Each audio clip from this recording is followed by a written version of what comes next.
Тек өзін ғана ойлайтын бәлеқор әйелдерге ештеңе жақпайды. Күйеуі сәл ішіп қалса, сен алқашың деп үйден қуады. Ал үйге келмей қалса, түк таппасаң да жанымда отыршы деп тауып әкеп жанына отырғызып қояды. Ал жұмысы болмай үйде сәл күн жатып қалса, сен ақша таппайсың, арам тамақсың деп жанжал шығарады. Ал ақша табайын деп уақытысынан көбісін жұмысқа бөлсе, сен маған көңіл бөлмейсің деп ренжиді. Ал күйеуі әйеліне көңіл ауып сөйлескісі келіп әңгіме айта бастаса, көп сөйлей бермей басымды қатырып жібердің ғой, құрып кетші деп үйден қуады. Ал басқа біреуге кетіп қалса, сен арамысың, оңбағансың деп жанжал шығарады. Осылай жүріп бір күні таяқ жесе, сен мені ұрғанша өліп кеткенің жақсы еді ғой деп қарғайды. Ал осылай жүріп бір күні өліп кетсе, қандай жағдайда болса да менің қасымда қарайып жүргенің жақсы еді ғой деп жалғыз өзі қалып қор болады.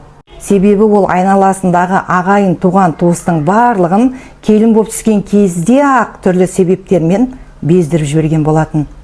Ал отбасын ойлайтын әйелдер, олар әрбір келген қиындықтың артында жақсылық келетінін түсініп өмір сүреді. Сондықтан олар қанаты кеңге жайылған, абыройы артқан дана аналар болып келеді.